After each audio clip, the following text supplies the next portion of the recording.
Cybersecurity and Systems Engineering with AI-driven development with Aaron Palermo. The Azure and DevOps podcast is a show for developers and DevOps professionals shipping software using the latest in .NET, Azure, AI, and DevOps. Listen on to learn how to increase quality, ship quickly, and operate well. The show is sponsored by ClearMeasure, a full-service software architecture and engineering firm. Find them at www.clearmeasure.com. And now your host, Jeffrey Palermo. Welcome to the show. I'm Jeffrey Palermo, your host for helping you and your teams move fast and deliver quality and to run your software with confidence in Azure, all while using everything that the .NET ecosystem has to offer. A quick announcement. I am hiring a .NET software engineer. Any level is fine, but we are looking for someone who eats, sleeps, and breathes C# and the entire .NET ecosystem. I really don't care about years of experience. I care about capability. So if you're interested, you can email recruiting@clear-measure.com or go to the website. And also, if you refer someone that we hire, well, that's worth $1,000 referral fee. So let us know. My guest today on the show, a returning guest, is actually my older brother, Aaron Palermo, and he's a senior solutions architect, DevOps engineer, and all-around cybersecurity expert. He works for a global cybersecurity services company called Appgate. He was last on the show in episode 196 talking about zero trust networking. And so he's back on the show. Aaron, welcome back. How are you, sir? Thank you very much. Doing great. And I still eat, breathe, sleep, zero trust networking. That's my day job. I thoroughly enjoy it. Nice. Yeah, you know, it's funny, just the paths, both in IT and technology, you went the networking and systems engineering path, and I went the pure coding path. And then for the viewers, we have another brother who's been a systems engineer at Rackspace for a long time, supporting customers in that big old hosting company. That's cool. So I wanted to bring you back on the show because we were talking about AI-driven development, and you come from a security and systems engineering and networking perspective, which is different from a lot of the other conversations we've had on the show, which is purely about software development and driving features and whatnot. But before I get into that, just for people who didn't hear your last episode and they're kind of getting to know you, you've been in technology for a long time. What is it that kind of keeps you in the field and keeps you interested, where you're just excited now to learn new things as when you were a lot younger? Well, I think you hit on it. There's always something new to learn. I tend to get bored easily if I'm sitting around. If my job is to patch a bunch of systems and just keep them running, that's not super attractive. It's really working on the new innovative stuff. And if that's zero trust or digging into PCAPs to find a networking issue for a customer, solving hard problems and working on innovative challenges, that's probably the key. And well, not the topic, just so that everyone listening knows where you're coming from.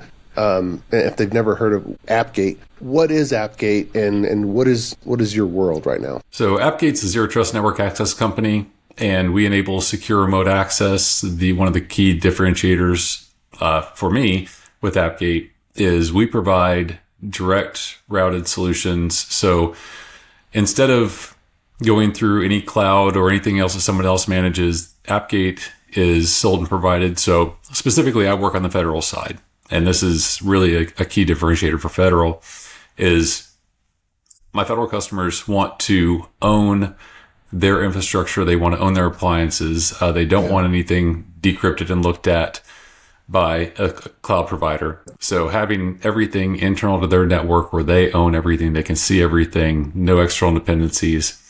And then with Appgate, typically with VPN, you have a single VPN concentrator or a few of them for redundancy, and you create your VPN tunnel and all your traffic goes through that, or the traffic you want goes through that.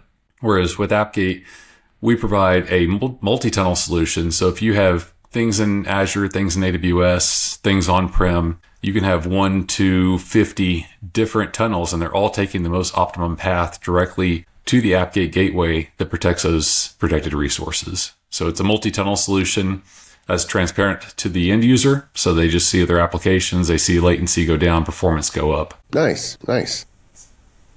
And you do a lot of testing and configuring with the products there. I mean, you were telling me of something that you used MCP servers and AI-driven development for, and I thought, man, let's get that story on the podcast because that sounds really, really interesting.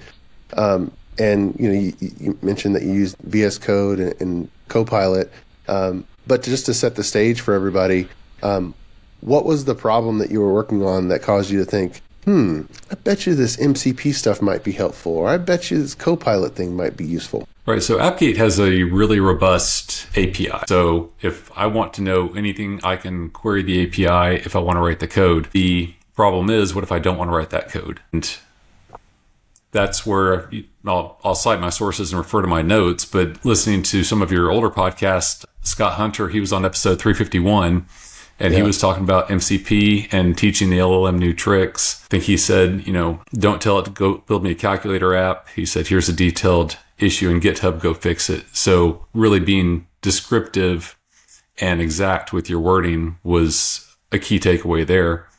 And also that your application can include prompts. And then rolling forward a little bit to Burke Holland, who was on episode 362 about living in VS Code and GitHub Copilot and what he's been able to do with it. And I think he asked, what is the new way to solve problems with AI? And AI, or agent mode, is a new way of working. Mm-hmm. And then rolling forward a little bit further, Greg Leonardo was on episode 369.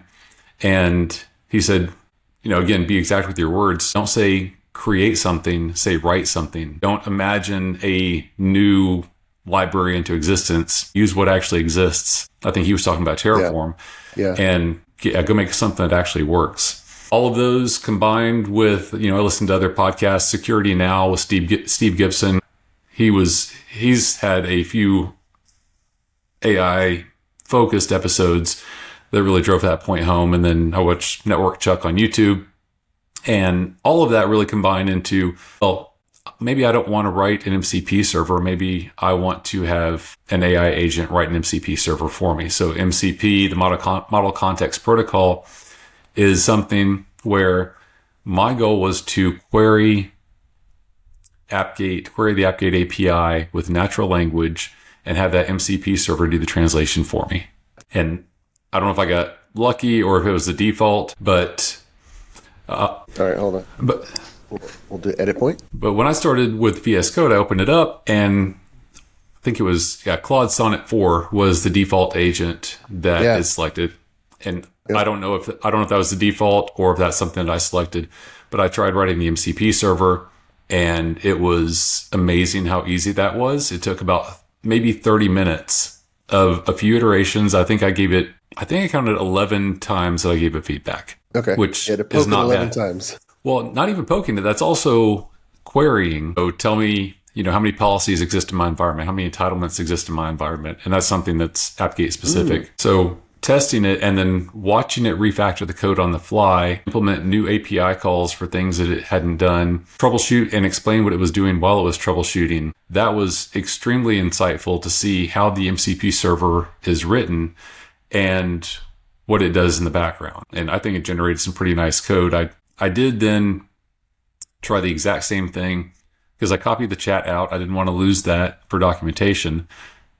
I tried that exact same prompt with GPT-5 and GPT-4.1. It's GPT-5 Mini and GPT-4.1. All right. GPT-5 was painful, and I ended up spending about 30 minutes, and it was getting nowhere. Threw that away, and it was telling me, you need to go and refactor your code because the indentation is wrong in Python. I was like, you should be doing that for me. 4.1 was a little bit better, but I started with Claude Sonnet 4. I'm probably going to stick with that. I did use the cloud models because it's a whole lot faster. I do run Olama locally, but having access to the cloud models made it a lot faster, and I have access to all the new models that are in the cloud. Nice.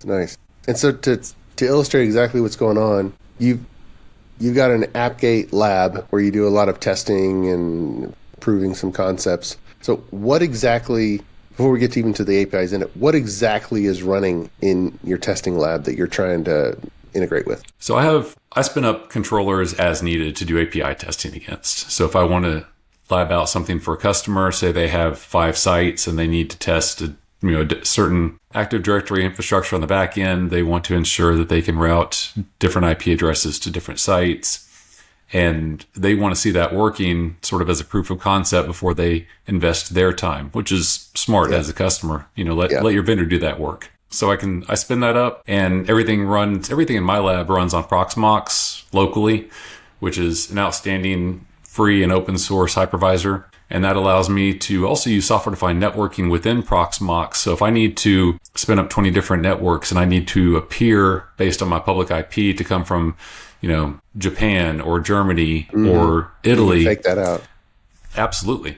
Yeah. Because I control all the networking in there. And that really helps drive the point home of, if you don't want people connecting from, Texas, for instance, then based on the state code in the US, I can detect when people connect from Texas, and maybe I want to, preferentially allow them or disallow. And it definitely helps with the demos. So with all this being software-defined networking, you got a number of VMs that are running on your Proxmox host. And just like we do in software, we create stubs or fakes where we have code simulate being something real, but it's not.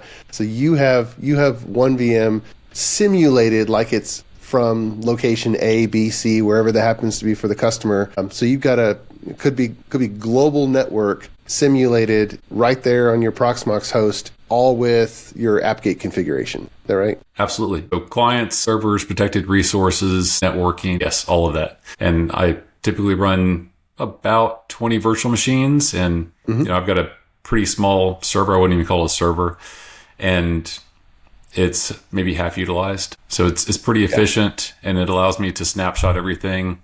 And that's one of the reasons one of the things that enabled me to test that MCP server is the Appgate API spec is all open source. It's freely available on the web, so nothing proprietary there. And also my test environment coded everything in a Python virtual environment in VS Code and targeted my lab environment. And if everything blew up, I didn't care at all. Yeah. So that was the big thing, is I didn't want to push anything proprietary to the cloud for potentially training.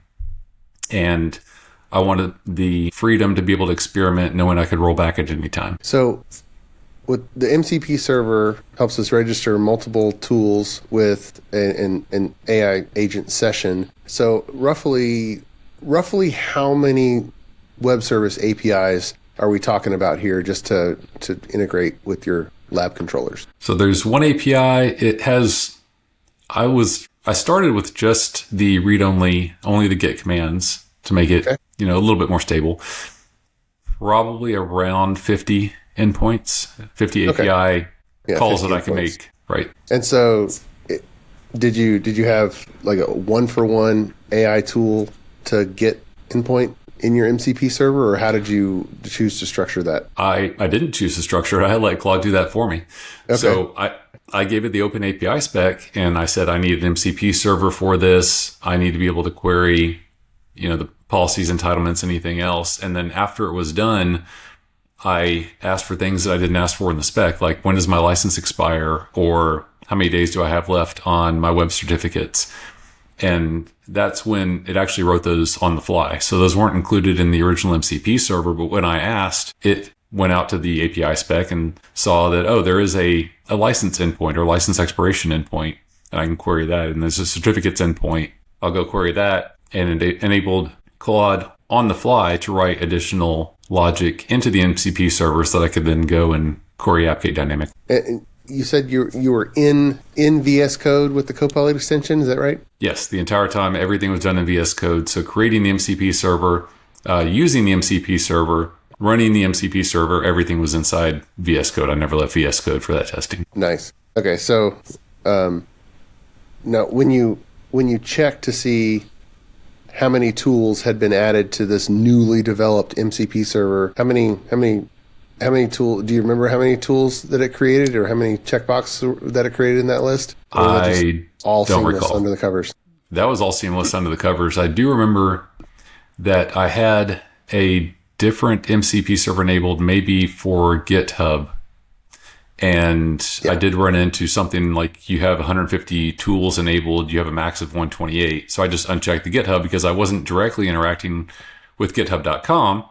So I didn't need those tools. Unchecked that. It brought it down to about 30. And then the MCP server had the additional one. So I stayed well under the 128 limit. Yeah. And different models are having different limits because the more tools we make available, the more tokens we use for literally every round trip to a large language model.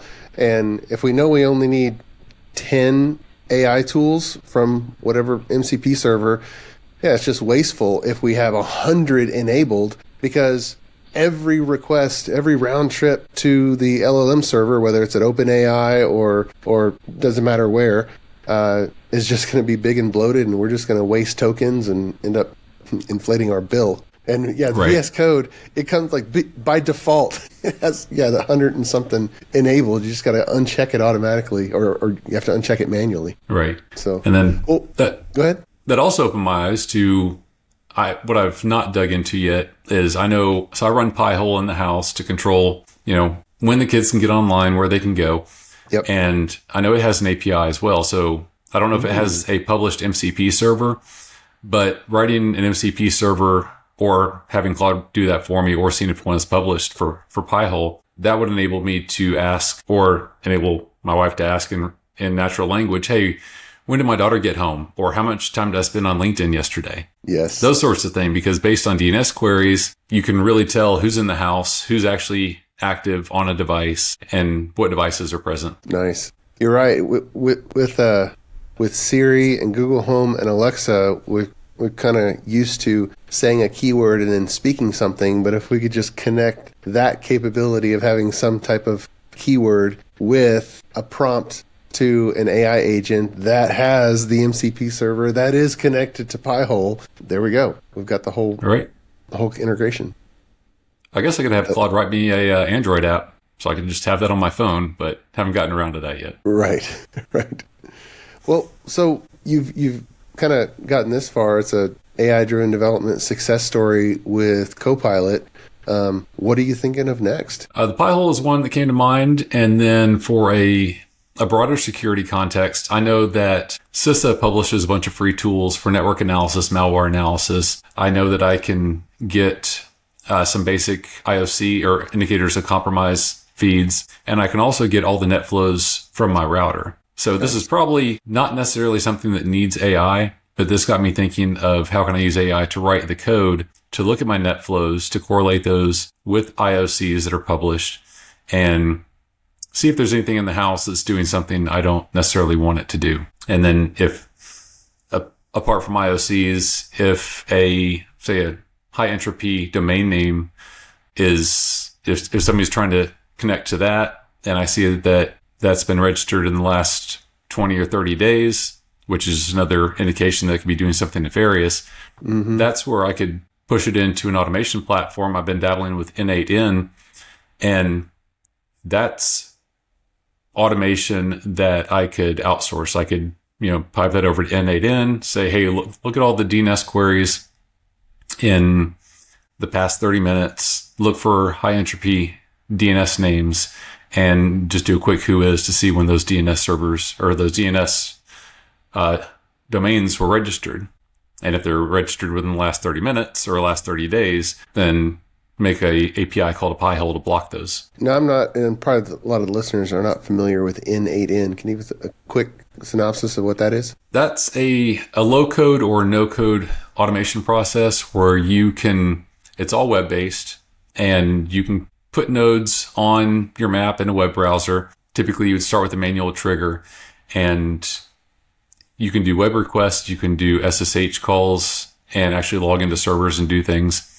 And it has a built-in function where you can link it up to an AI agent. So you can either link that up to a local API agent, or you can link that up to, say, ChatGPT and feed it your context. You do have to have a fairly, not large or robust, but a pretty strict prompt to say exactly what you want that agent to do. And then it can take action on your behalf.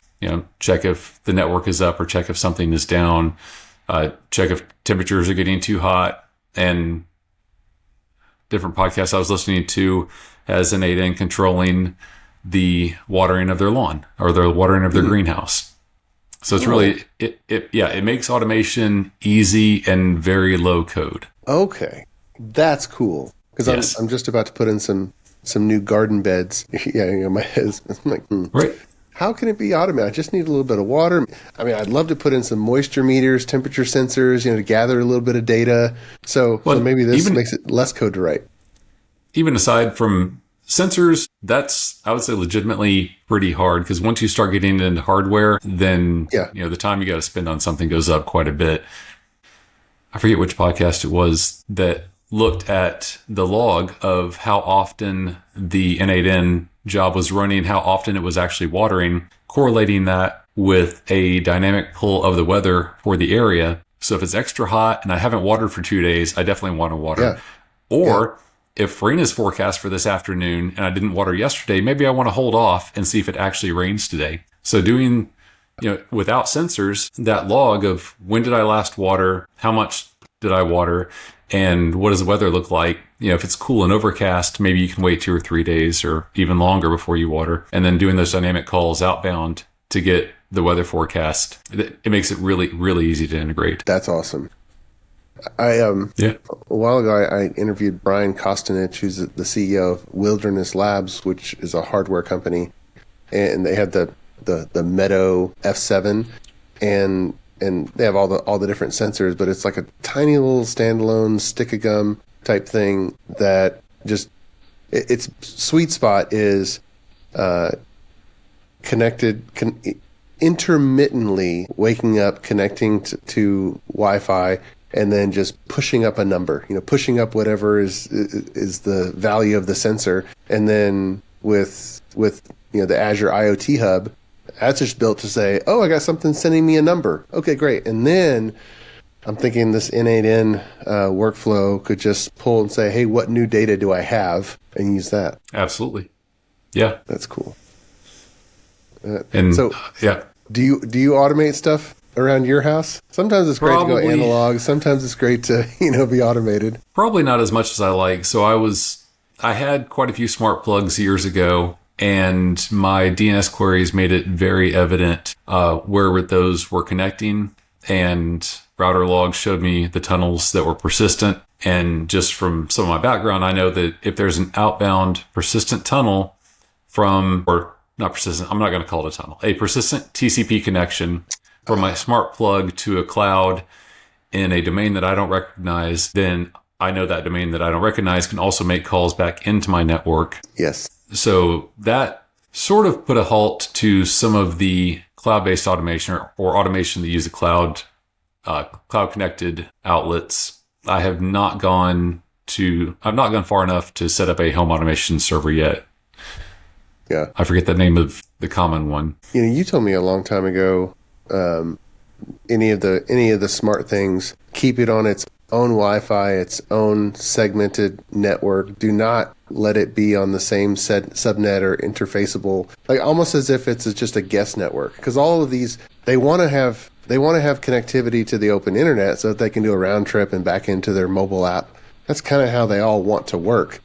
And so if we have coffee shop type internet that doesn't have access to any of our actual computers, would you say that that's relatively safe to use the smart devices? I would just understand that if there's a bridge or if there's some other device that might be multi-homed, or if there's an app that you have to install, those are all, expanding your attack surface. So just be aware of that. The other part is some of those devices, I'll pick on Google Chromecast because I actually use Google Chromecast frequently. Mm-hmm.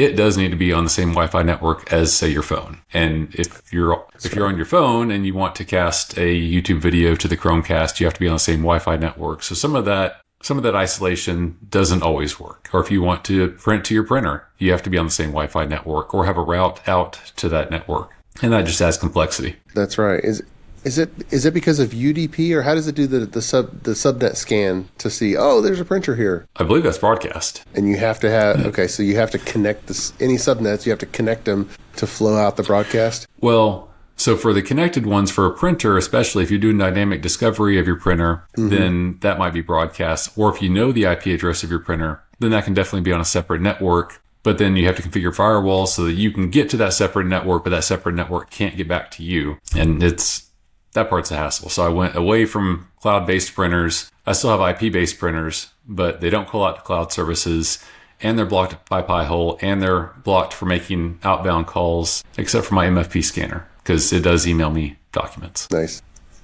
So I just used my first smart switches, the Lutron smart switches that have the kind of the faders in them, and there's the Lutron app, and then connects to Alexa, or you can say, hey, turn on the kitchen main lights 20%, and then it just kind of integrates in. And it was a bit of a hassle, but I got those on a separate Wi-Fi network, so it's a separate, totally separate subnet, and the integration seems fine. I think because it's really just going out to the internet and then coming back in, facilitated by probably Lutron and Alexa. I don't think any of these things really want to be completely standalone inside the network, because it'd be too complicated for average people to use. Right. Yeah. I think it's Home Assistant that's the open source, like all in-house. So you can do it, but then you have to set up the server, and then you have to connect to the network, and then you might also have to write the app to control everything, or go to the Home Assistant webpage. I believe they have a mobile app also, but it really is easier to make that API call out to the cloud and let the cloud, use its existing connection back into the house to turn on the lights. Yeah. And I think you and me both love just I've been sticking with the Unify router, because that's just been easy for me. I mean, you're the networking guru, and I know just enough to be dangerous on that front. But I've been enjoying the Unify. It's approachable. Yeah, absolutely, and rock solid too. So good stuff. And I've switched over to OpenWRT. So and that's also pretty rock solid. I'm familiar with the interface. It does everything I need. I've got a little bit more flexibility because I'm not locked in. If I need to go edit code, then I can go edit code and make it do extra stuff. Now, where do you run the OpenWRT? I'm guessing a little Linux box somewhere. So for that, I actually got a GL iNet router. It's like a GL iNet Slate. One of the nice things about where I live is I had gigabit internet, fiber, and they said, hey, we have to raise everybody's bill by 5 or 10%, but to make it up to you, we're raising everybody's data rate to 2.5 gigs. So nice. Yes, absolutely. So I had to get a new router that supported more than a 1 gig network connection. Okay. And I remember, how many years ago, wasn't it the Linksys DDWRT that kind of was the genesis of that OpenWRT software? That's right. That was a long time ago. Long time. And I probably still have one of those Linksys routers laying around, but again, it's old and slow. So. Yeah, but they were best of breed in their time. Yeah, and then Cisco purchased them and sort of relegated them to, I guess, the home user, and defeatured some of that, and then integrated some of the nicer features into their small business. Right. So as we kind of close up here, most of our audience are software developers and architects and people who are running software teams, and your whole world is zero trust and software defined networking. Across the customers that you help who do custom software, what are some of the scenarios that maybe the listeners should be thinking about where maybe a software defined network might be the right tool? Let's say instead of software defined networking, I'd probably focus more on the zero trust network access, and because that's what Appgate does. There's not a lot of software to write. There are some things that we do support. So if you wanted to run a custom check on a client that's connecting into your network, and if you want to write that in Python or Bash or PowerShell or batch command, that's where the coding is. And probably the biggest thing that I've seen over the code that I've written, and then look back at 5 years ago, what I've written, don't really worry about how it looks or how fast it runs. Make it maintainable. Because if you look back at something that you wrote 2 months ago and you can't update it and you have to recreate it because you got really fancy and used a regex and the whole thing looks like, cartoon profanity, you're not going to be able to maintain that, and you're just going to have to recreate it.